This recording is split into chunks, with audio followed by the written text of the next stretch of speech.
Ani, prosím tě, tohle jsem nikde neviděl. Já vím, že to dělá něco podobného jedna Američanka, ale vlastně ty realisticky vypalovaný zvířátka v těch detailech to se moc nevidí. To je opravdu vypalovaný, to není malovaný? Ne, je to vypalovaný, některý jsou dokreslovaný olejovými pastelkama, to jsou ty barevný. Není to laser, dělám to ručně. Co to je vůbec za dřevo? Tohle je takovej speciální strom, jmenuje se to brslen evropský.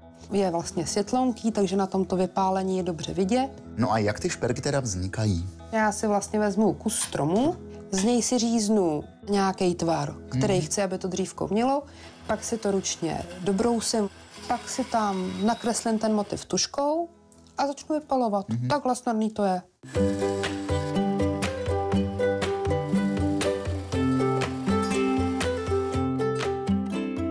Když mám vlastně to dobroušený do hladoučka, tak si vezmu tužku a nakreslím si tam ten motiv. Já jsem chtěla udělat ty mochomůrky.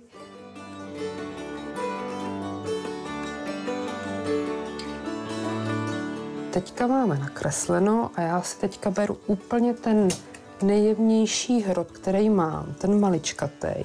A tím si vlastně objedu ty obrysy. Důležitý u té perografie je to, že člověk nesmí spěchat. Muchomůrky bílé, bělejší než sněhy, snímek ukojení,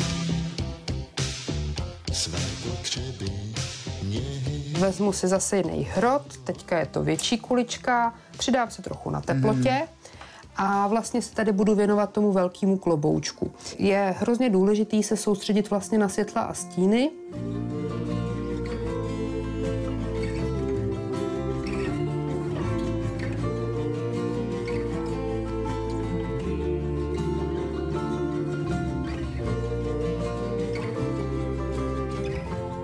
Ještě chci zvýraznit to, co má být světlý, to, co má být bílý. Takže já si vezmu tu olejovou pastelku a vlastně tady ty dubinky si tam pěkně naperu tu bílou. Ono to teďka třeba tolik nevypadá, ale až to zalakuju, tak to ještě zase vyleze.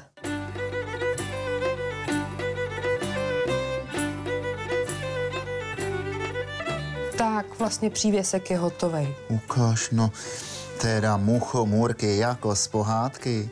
Ani, díky moc za pozvání k tobě domů. Ty seš prostě světový unikát. Nebuď skromná.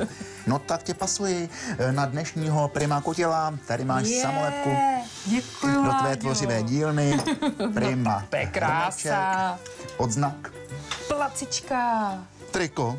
Ráda tě budu nosit na hrudi.